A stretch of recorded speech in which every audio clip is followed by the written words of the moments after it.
আসসালামু আলাইকুম। সবাই কেমন আছেন? আশা করি ভালো আছেন। আমি আলহামদুলিল্লাহ ভালো আছি। আপনারা যেই রোডটি দেখছেন এটি হচ্ছে জামালপুর রেলওয়ে ওভারপাস। এটি জামালপুরে গেট পার অবস্থিত। রেলওয়ের উপর দিয়ে এই রোডটি নির্মাণ করা হয়েছে। আসলে গেট পার একটি যানজটপূর্ণ এরিয়া। এখানে সবসময় যানজট লেগেই থাকে।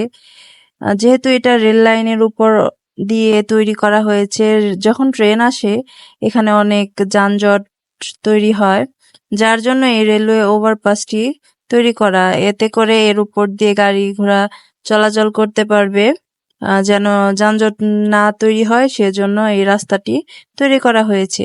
এই রাস্তা শেষের দিকে, এক প্রান্ত থেকে আরেক প্রান্তের শেষের দিকে এখানে হাতের ডানে দেখতে পাচ্ছেন একটি বিল্ডিং। বিল্ডিংটি আসলে একটি কলেজ। এই কলেজের নাম সরকারি জাহেদা শফির মহিলা কলেজ।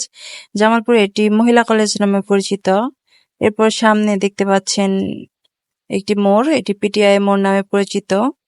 জামালপুরের আরো বিভিন্ন জায়গার ব্লগ আপনারা দেখতে পাবেন। তো সবাই আমার পেজটিকে সাবস্ক্রাইব করে দিন এবং লাইক কমেন্ট শেয়ার করবেন।